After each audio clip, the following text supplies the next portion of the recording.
Well, hello everyone, good evening. Hey Carlos. Hello. Tracy back there, Sarah. Good to see you. Ben Simon, shut up. That's best intro ever. Best intro ever? Okay. So I know the keywords now. Good to see you all. Everyone online with us. It's gonna be a defrosting evening here in St. Louis. It's freezing here. I'm sure if the lecture was going to be 2 hours, I would freeze something. I mean, I would get attached and glued to something. Someone says Elshan is preparing. Oh, that's you. Okay. So I want to talk about pawn pushes, pawn breaks. So break from the freezing. It's freezing everywhere. It is freezing. Yes, it is freezing. Not where I come from, North Carolina. Weather is just fantastic. Well, for that one reason, I miss home. All right, so I will talk a little bit about pawn pushes, pawn storm, all of that. Blizzards of pawns. Do I have to explain why I don't wear a hat anymore, or no, Ben, we're good? People are very upset that you're not wearing a hat. How upset they are on a scale of 1 through 10? It's getting bad. It's really bad without the hat? Yeah. Well, I was told that you should lose the hat. I look better without the hat. So, unless you want to do a poll on that, maybe? Sure. Huh? Do we do a poll on the should I wear a hat or shouldn't I wear a hat? Yeah. Shall I just leave that to Danish, maybe? No. I mean, there's lots of good hats in chess, but let's get to the bottom of this and see what the people prefer. Okay, you actually can run. Yes. Okay, good. Should Elshan wear a hat or not? Okay.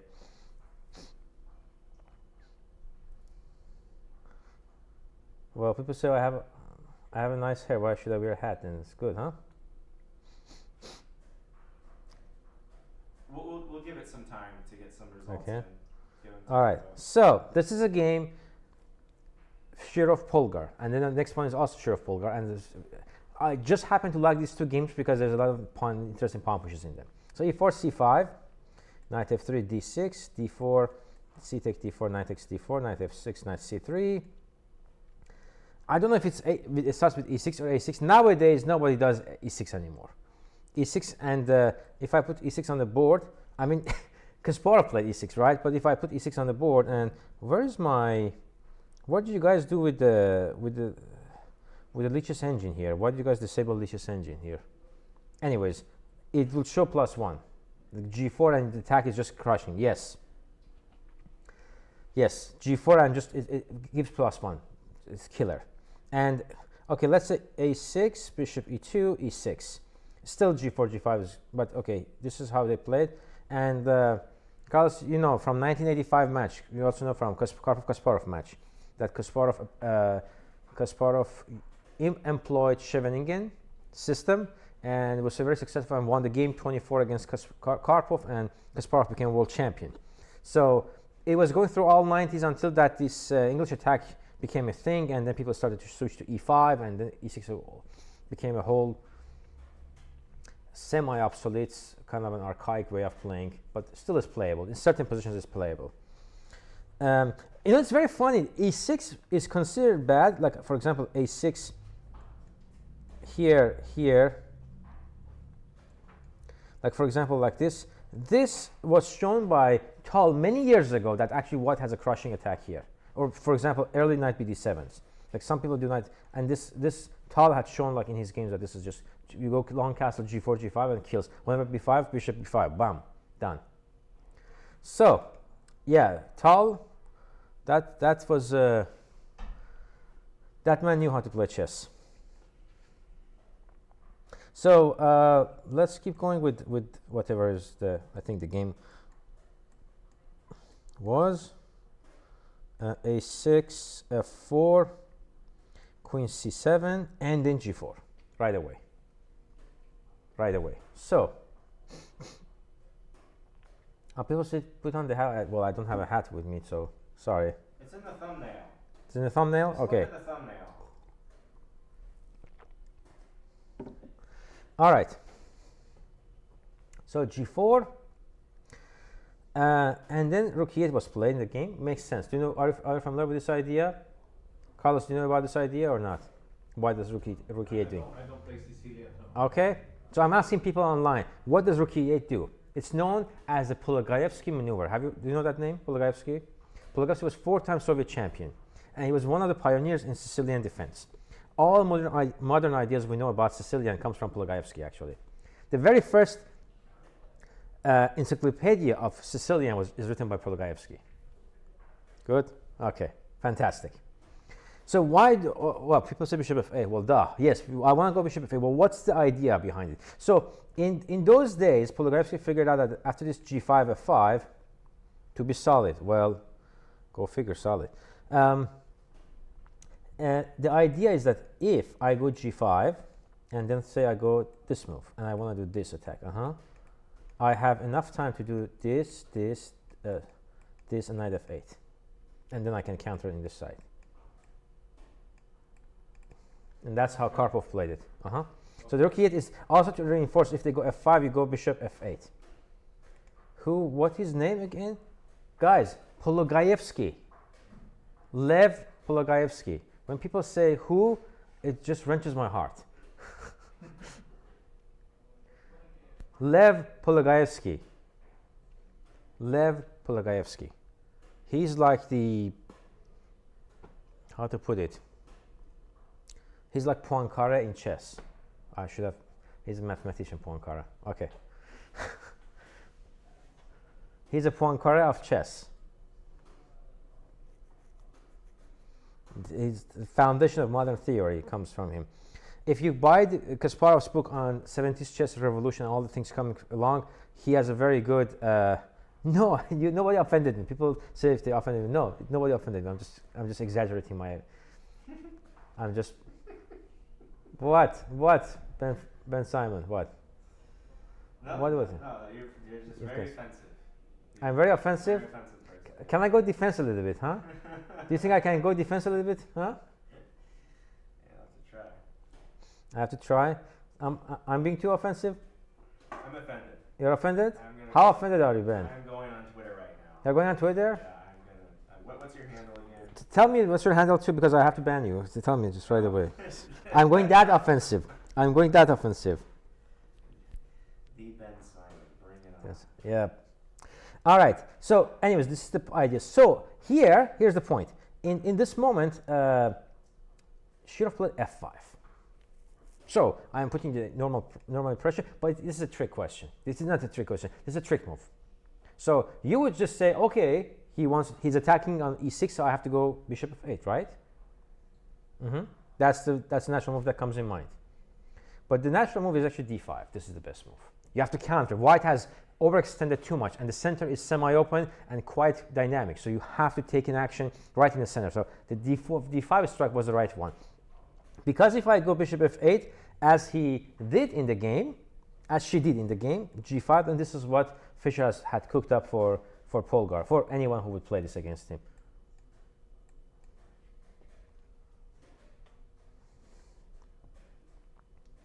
F takes e6. Now, guys, if rook d8 loses to this, huh? And rook e7, f e6, we don't have rook e6 because of bishop 7 check. So, and if this, and then knight d5 is coming and it's crushing. Everyone's good? Carlos, good? Fantastic. No, sorry. People are just, I'm just being sarcastic. All right, try. Okay. Bishop h5, g6, take, rook e7. All right, how does white continue this attack? Sarah, do you like the topic of the day? Is it good? Good. So Sarah likes it. Good. I hope people like it too. Always defrosting enough.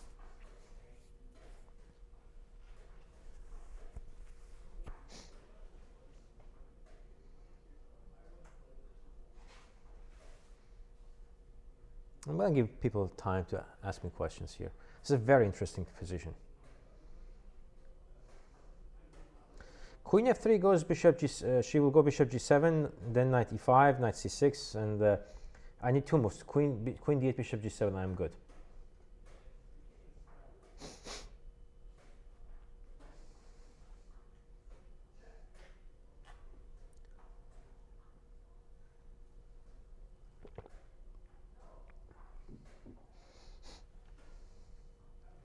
Bishop d4 is a better move, but I still go 95.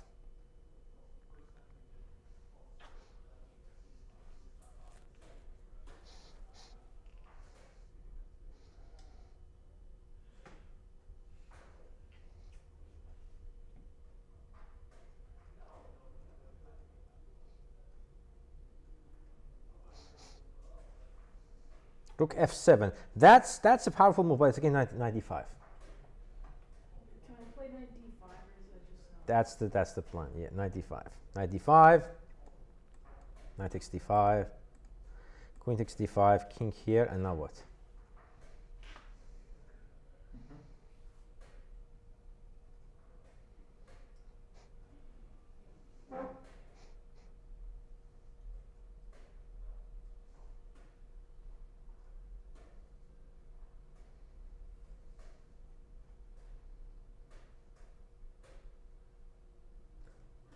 How is the poll coming up, Ben Simon?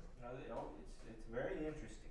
I'll share the results. Is it are the results skewed into a direction or no? I mean, there's only two directions. I don't know how. Well, I mean, skewed is like 1090, like, or 2080, something like that. No, it's competitive. It's competitive. Interesting. Good. Daria. And it's important to note that you're literally the only person who can't see. And who can't or who can? As far as you and the chatters, all the chatters know you can't see. I can't see it. Okay. Some people say funny. An interview of me from Olympiad probably 10 years ago. Because I was at the Olympiad 2014. So somebody had gotten a recommendation that watching my interview from 2014. I was wearing a hat in 2014. Yes. And I was talking about Sherlock Holmes. So. Yeah, she's saying that, yeah, I was wearing a hat, yeah. We need dark squares, Saurabh says. Well, we wish to have the dark squares, but I don't think that's the point. So, the power of threat. It's time to strike, and we're talking pawns, so g takes h7. Rook takes h7, bishop g6. And funny enough, it's like, for example, things like this doesn't work, because I go bishop d4, that's all frozen, and it's hard, it's impossible to defend against this. And I cannot do things like this, because I mean, I think I can just do this, right? So, she played this move, she played knight e5, but after this is just game over. I mean, we're not even down material, and the attack is just decisive. So, Shirov played a trick and won the game. We do talk about the pawns, yes. So, yes, this was the trick. So, played f5, like if it doesn't matter, because the main line in those days, I think there was a game of Sitovsky, g5, knight here, bishop d3. And this was the tabia of this position that people were playing. So, Shirov played f5, like, oh, it's going to be this story with, I'm attacking the pawn, I'm preparing g5. So, she played this move, g5 here, and now she's prepared against the move f6, but she just didn't know about knight takes e6. At the time, came as a surprise. I remember, when was this game played?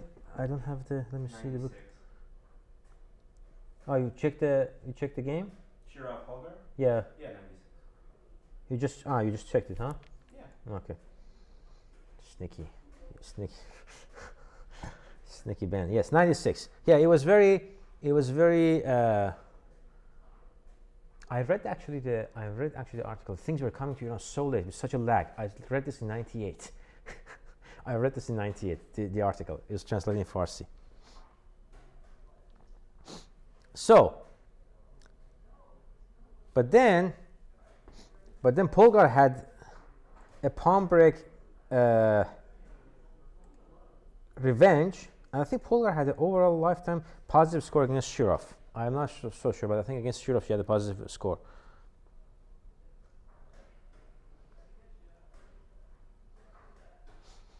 So, okay, this is before. It's 94. All right. e4, c5. Knight f3, e6.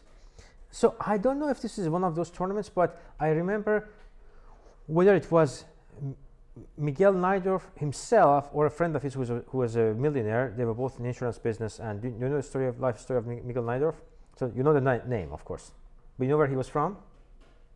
So you know where Najdorf was from, actually, originally. Carlos, do you know where Najdorf was from? Miguel Najdorf. Yeah. Where was he from? Najdorf, I believe so. Yeah, where was he from? Not Hungarian. So this is a good point. People say Argentinian.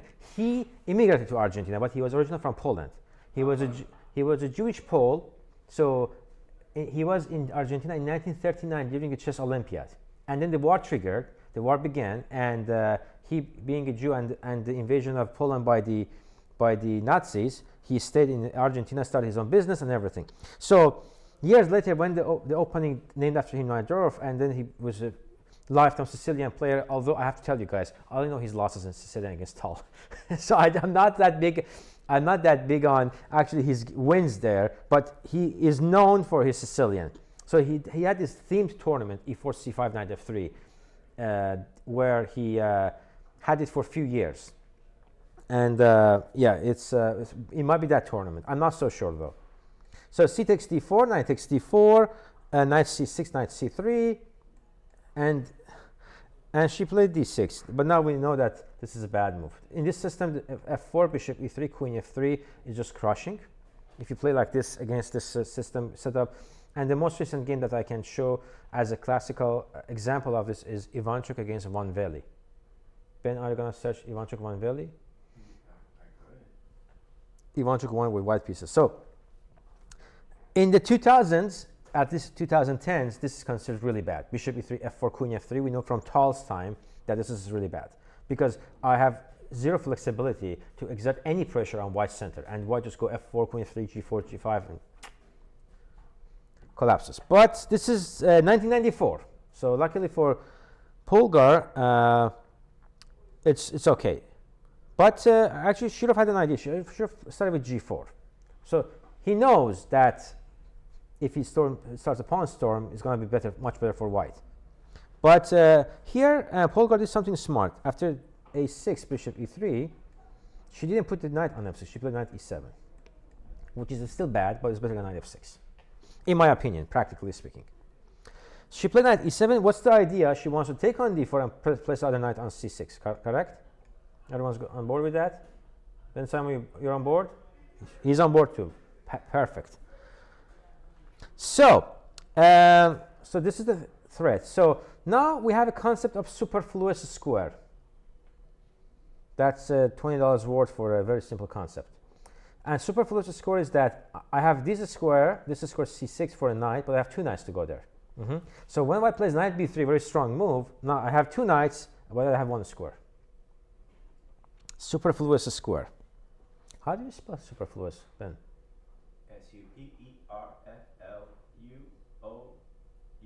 US. Yeah. US. Always US. Yeah. Yes. So a knight b3, b5, f4, bishop b7, queen f3. So engineer still gives a very good advantage to white in this position, but it's more complex now. Now here I like the way. Let's see. Okay, black to move. And I really like what Polgar did here. And if you want to know, sorry, it's one of the, if we were to rank the top 20 games played by all female players in the history, this is probably the top 5. It's very, really nice game. Completely outclasses Shirov. Somebody has already seen it. Bummer.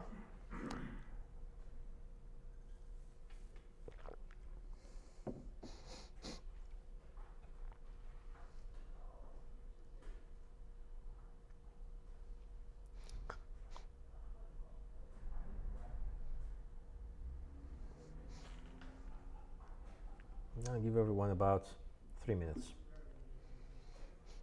Do you have an idea, Sarah? Not yet?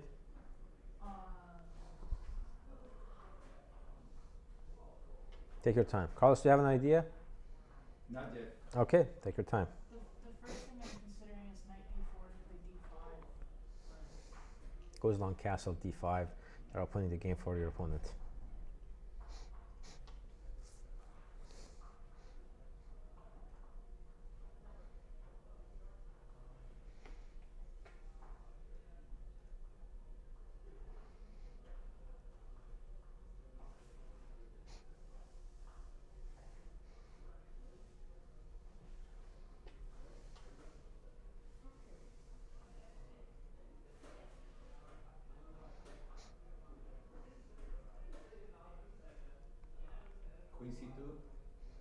You mean queen c5? c7? Sorry, queen c7? C7, sorry. It's a normal move. It's okay, yeah. You're gonna have to be careful. After castle, there is bishop takes b5. Hello, welcome to the chat.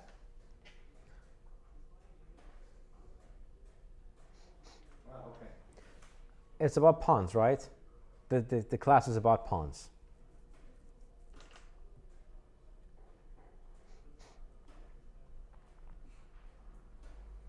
Yeah, don't resist it. That's the move. Yeah.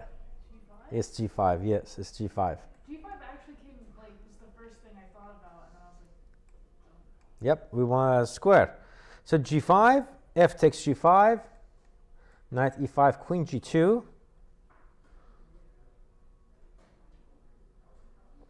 b4, knight e2. Now what? I love this move. Engine hates it, but I love this move. The way Polgar plays in this game is so entertaining to me.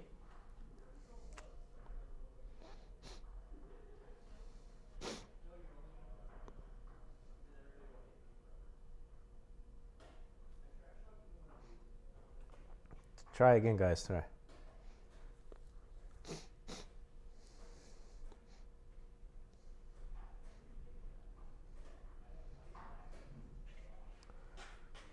Hello, welcome.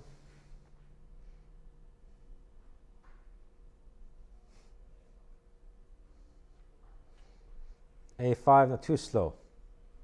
Too slow. Come on. We need some skin to the game.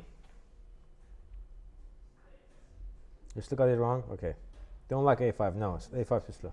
What? Don't resist it. Say it. well, what if it's bad? I mean, apparently it is bad, but H5? H5, yes. It's what she played, but it's a bad move, yeah. The thing is, after G takes H5, she played knight F5. Yeah. And after bishop F2, it's amazing. The thing is, I think here G takes H6 and it doesn't work as much. But you go knight here, bishop here, you have a lot of counterplay. Knight G6, knight H4, but I think he just has long. He just has long castle. But okay, H5, G takes H5, knight F. Oh, okay. Actually, G takes H6. Maybe we have F5 here. So, yeah. The 3 pawn pushes. Isn't it beautiful? It's very cute. It's very cute. And then G takes F5. Maybe I can take with the knight again now. Yeah, and then wow. Anyways, that's amazing. 3 pawn pushes, G5, H5, F5. I think we would love to see this one. How can I not see the Tracy? Do you know how I can see the engine analysis? Because I don't know the eval in this position. I cannot do anything. Click the, What, this thing? yeah, and It doesn't have anything for me. I don't know why. It is the clubs. then the owner of the study? What's that? Are you not the owner of the study? I'm afraid we're not, probably. We are added to some study by Ralph or not. Yeah, I think he owns the study.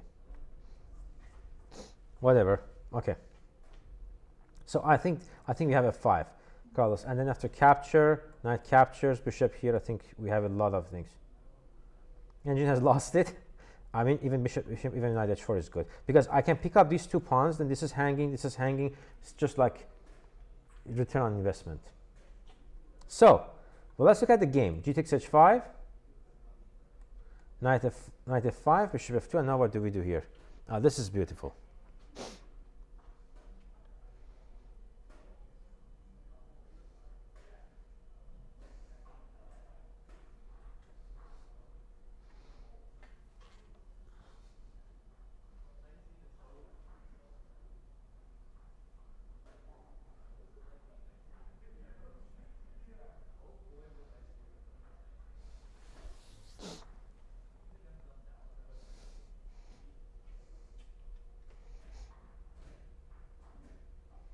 Okay, Abakate found it.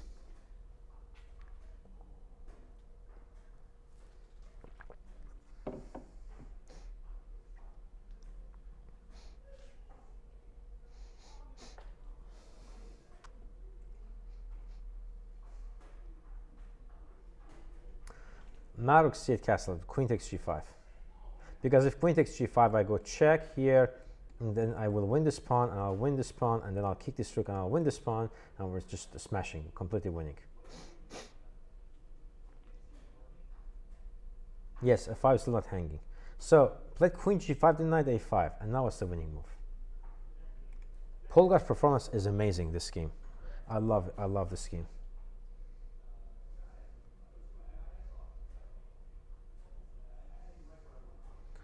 Her delivery is amazing.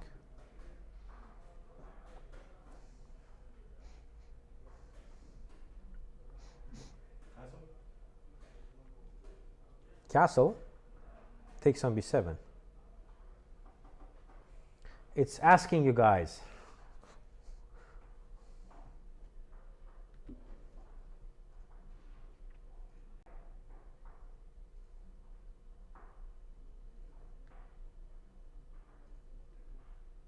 Okay. The bishop. I don't know how to say that. I don't know the notation. So you use the bishop and say diagonal with the queen. Threatening. Checkmate.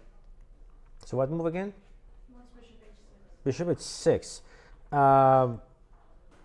The problem is that I take this guy, you go check, or you take, this bishop's hanging, that's the problem. That's the problem. No, okay.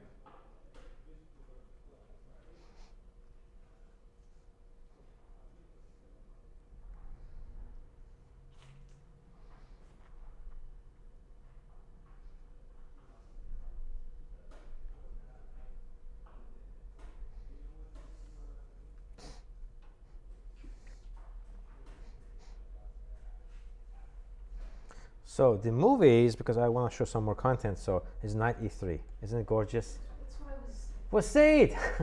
But Because queen g5 is mate. Yeah. Is mate. So and if take on e3, queen takes e3, and now this check is coming without any, any plausible defense against it, winning material, and this is guy's hanging as well too. So she played this move, and he played queen g3 check, check, king d1, queen g3, knight g3, knight a1, knight b7, b3, and get the knight out.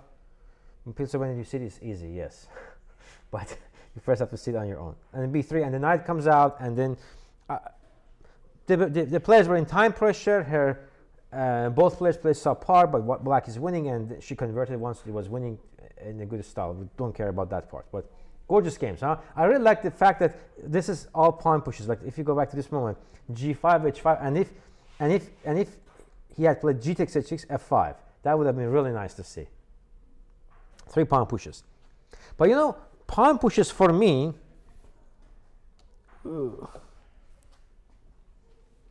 Pawn pushes for me always means blockade and breaking the blockade, and I am going to show you a classic of this dilemma. Where is my file? Here is the file.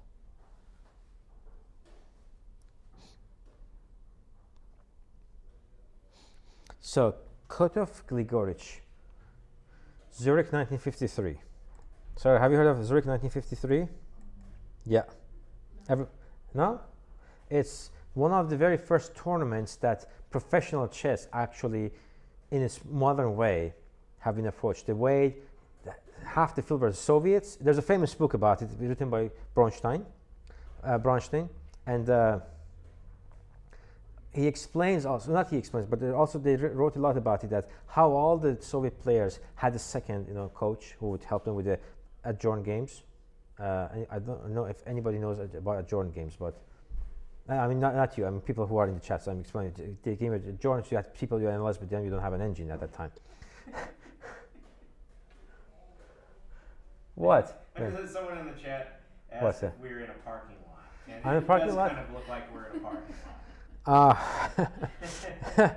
Well, if we continue at this rate, I think I may end up in a parking lot soon. It's about as cold as the parking lot. Yeah, well, Thanks for the word of encouragement, really. Thank you.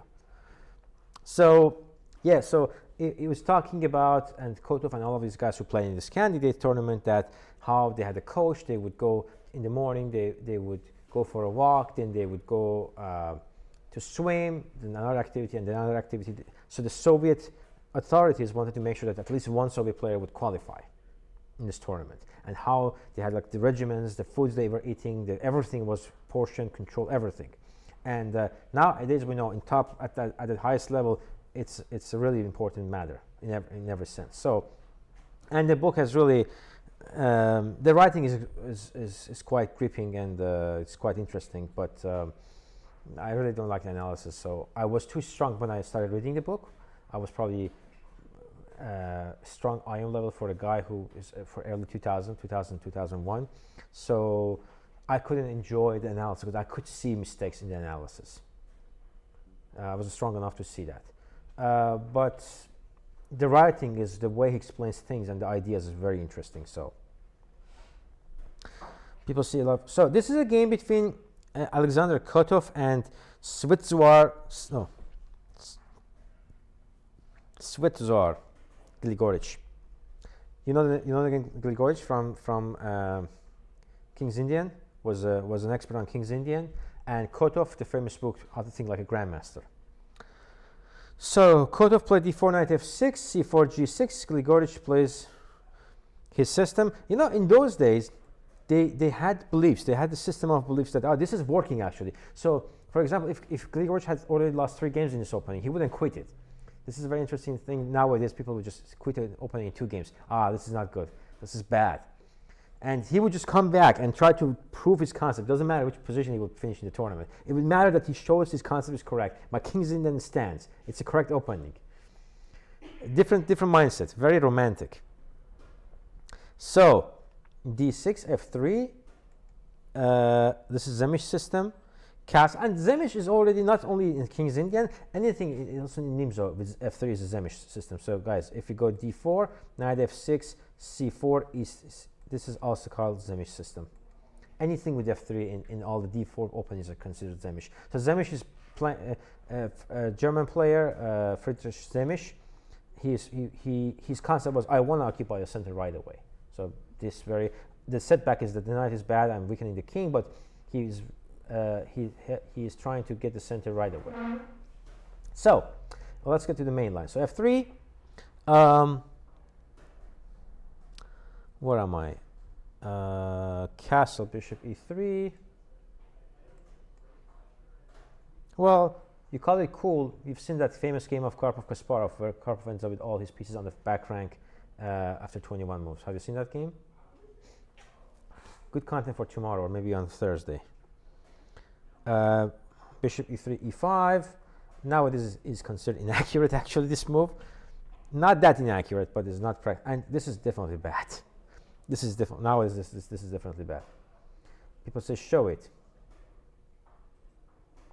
So someone says Friedrich Zemich. His concept was to annoy Ben Feingold because he always says don't play f3. I think Ben Feingold, right? Is that true? His concept was to never play f3. Friedrich Zemich versus Ben Feingold. Always play f3. Always play f3. Always play f3. Okay. So bishop e3, e5, d5, c5, bishop d3, knight h5. Knight g2, knight and pawn f5, and after pawn f5, we take, of course. I can even go queen d2, f4, bishop f2, and it's very funny if Ben would say don't play f3, and he was a King's Indian player for a long time himself, Ben Feingold. So this is a perfectly playable position with white, and with this idea of playing a3 and b4. So e takes f5, g takes f5, and white played queen c2. All right, now I really love what Gligoric did. And guys, think about it. Gligoric probably never analyzed this position, happens at the board. He doesn't get increment on his moves. He's sitting there against Kotov, first time seeing this position, and he comes up with this deep concept. People keep asking me about the growth of artificial intelligence. I'm really worried about the demise of actual intelligence, because we're going down on that. So I'm not worried about artificial intelligence, guys, but the demise of, no, not knight a6, no, not that. It has to be e4. Yes, it has to be e4. e4, f takes e4, f4. And I get this beautiful outpost over here. And bishop f2, knight d7. And come on, Alex, Kotov, you gotta go e5. I don't know how he didn't go e5. He went knight g1. No, dude, cannot do that. I'm sorry, can't. I don't buy this. Queen g5. Now he's under attack. Kotov is really counting on breaking the blockade. So queen g5, bishop f1, knight e5, knight f3. Now where do I put this queen?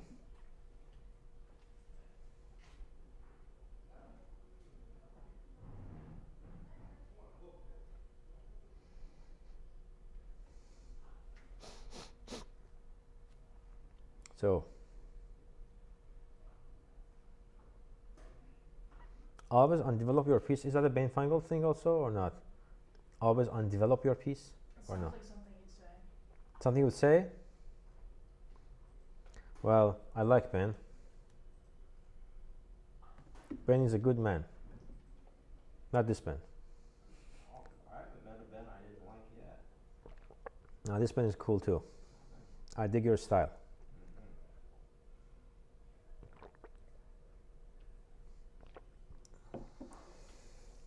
Queen e7 is what he played in the game. Queen h6.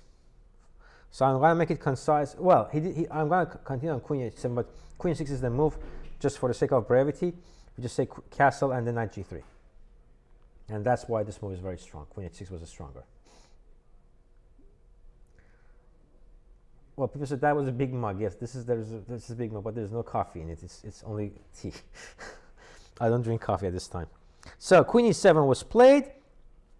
Knight takes e5. Queen takes e5. Castle. Knight f6.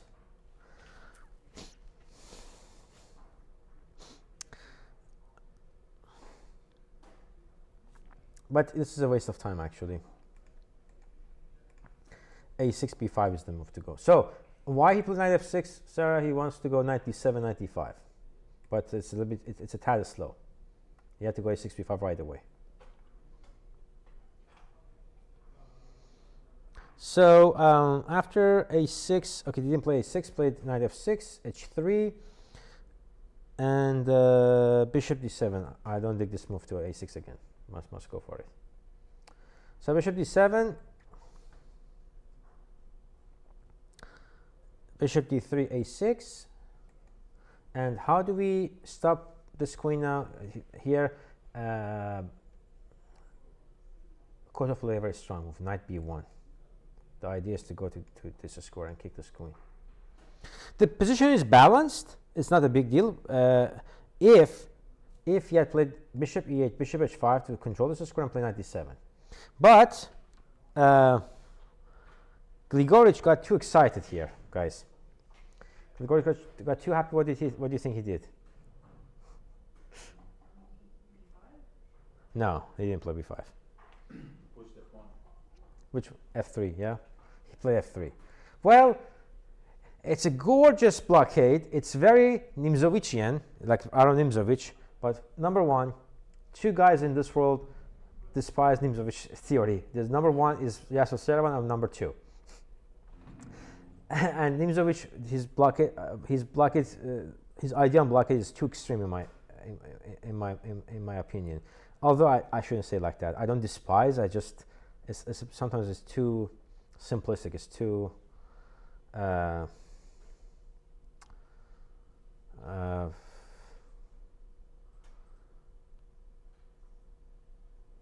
too extreme in a sense. To believe, it's like a belief instead of a concept. So g takes f3. So this blockade doesn't work because he always has his rook g1. So knight h5, knight d2,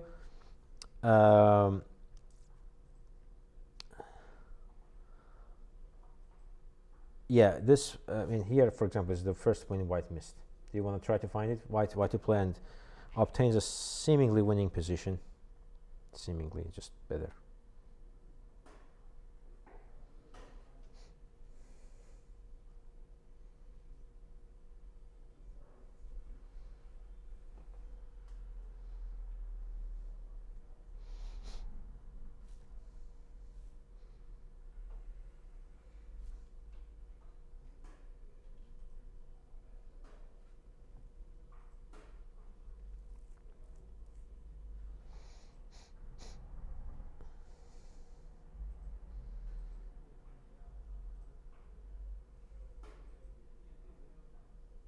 Yep, somebody got it. Bishop e1.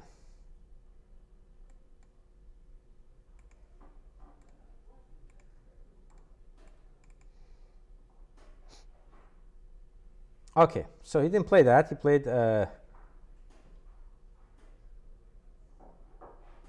People seem to like it with the beard as well too. Oh, the beard wasn't in the question though. No. The beard isn't in the question. Good.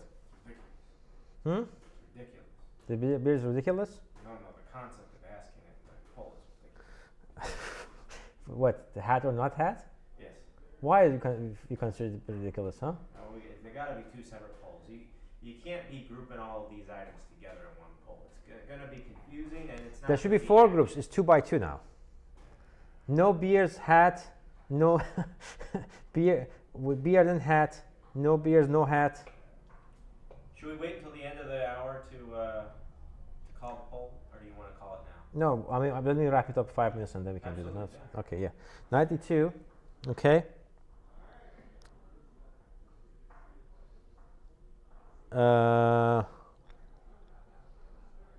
92, 94. Bishop f1.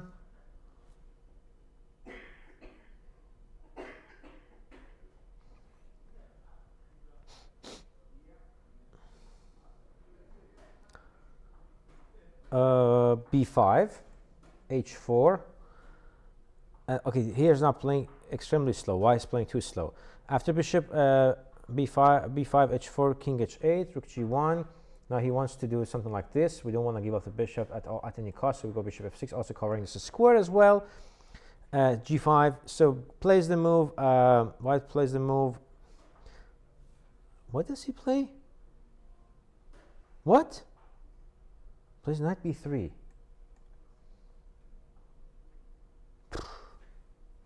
Yeah, okay. I mean, they are not saints, right? So they can blunder. I mean, makes no sense to me. I actually didn't pay attention to what an absurd move is this. Maybe planning to play this way. Maybe it's not that bad of a move. Okay. Maybe they are saints.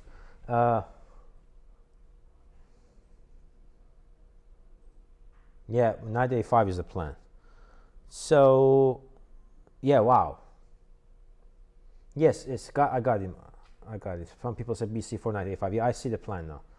No, knight d4 is too much. cd4, and then you give up too many pieces for one queen. So that knight d4 is not the plan here. Yeah, for a second, I did not understand what knight b3 is doing. So, so bishop to, he plays rook a b8, makes sense. And then bishop e1 wants to go to c3. I gotta go b4, and now it looks good. And then knight a5 was the better move there, and then king b1. And then rook 8 is a bad move. I don't know. Yeah, these guys are probably in time pressure. They just played thematic moves. Yeah, not knight a5. I mean, that's just a bad move.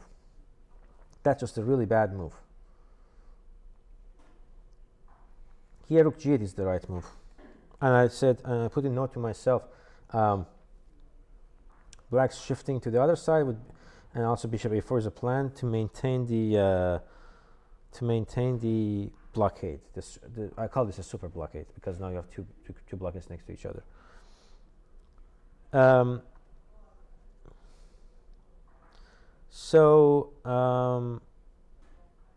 Bishop g3. He played rook a8. Bishop g3. I said knight a5 is better. Queen d2 or bishop g3.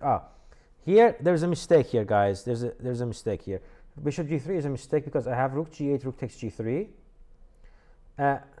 Yes, I think this was balanced, but no, this is not balanced. Here, queen d2 wins because I am threatening bishop g3.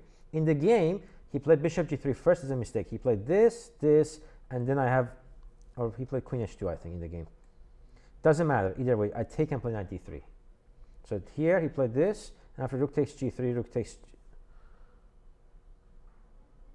wait a second, this, yes, knight e2.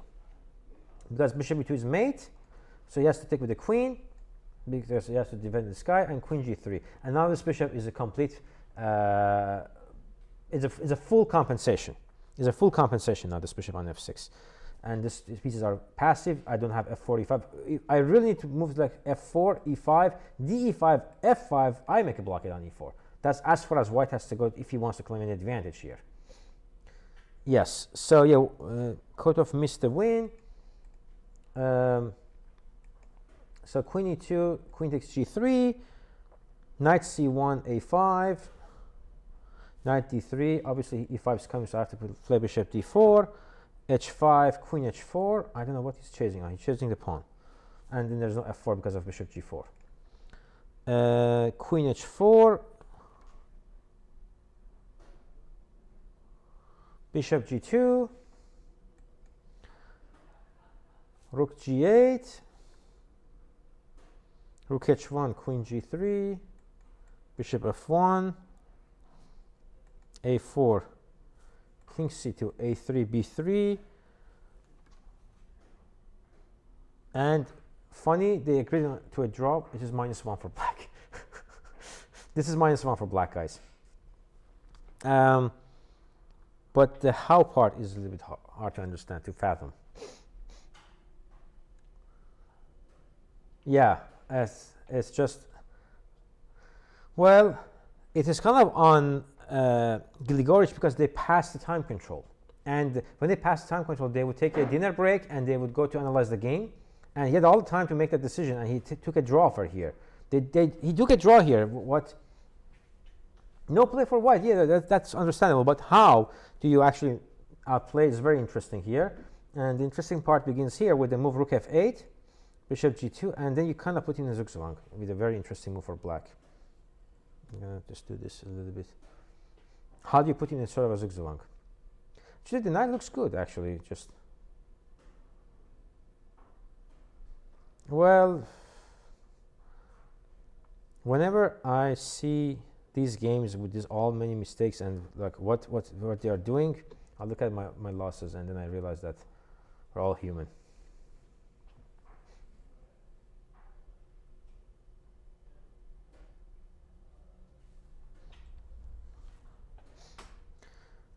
So the funny thing is that now maybe bishop c8 is kind of the type of move, but you wanted this guy at some point to go here and attack this one. You go h6, and it kind of feels like a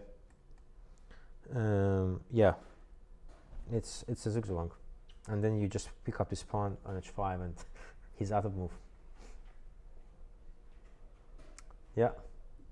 So where are we, Ben? Tell me how is the poll? Well, we're ending it right now, and I have to say that in the poll, should Elshan wear a hat? 56% say yes, he should. Out of how many? Out of how many? Is it important? It is important. It shows the statistical power of the analysis. 23 people voted. Not strong enough. At least it has to be 30. Now we consider that as just a random chance. So I get to choose now. I don't think 56%. I think it's in the realm of chance. I think the results are explainable by chance alone. Because the results are explainable. Because the results are explainable by chance alone. It's only a statistical concept here. It's just, is it Danish Porosh hat or is it a super big sombrero? Actually, I was wearing hat before Danish. You guys have to. We were roommates at Texas Tech. Then he started wearing hats. I have to say, he started after me. I was the pioneer. So, people say you cannot talk your way out of it. All right. So, what's tomorrow's poll? Do I have to keep my beard on or not? Well, you'll abide by it anyway, so I don't know what tomorrow. No, will be. I am the dude. So the dude that buys. I'll wear a hat tomorrow. Okay. I lost it. But I won't be here to broadcast it.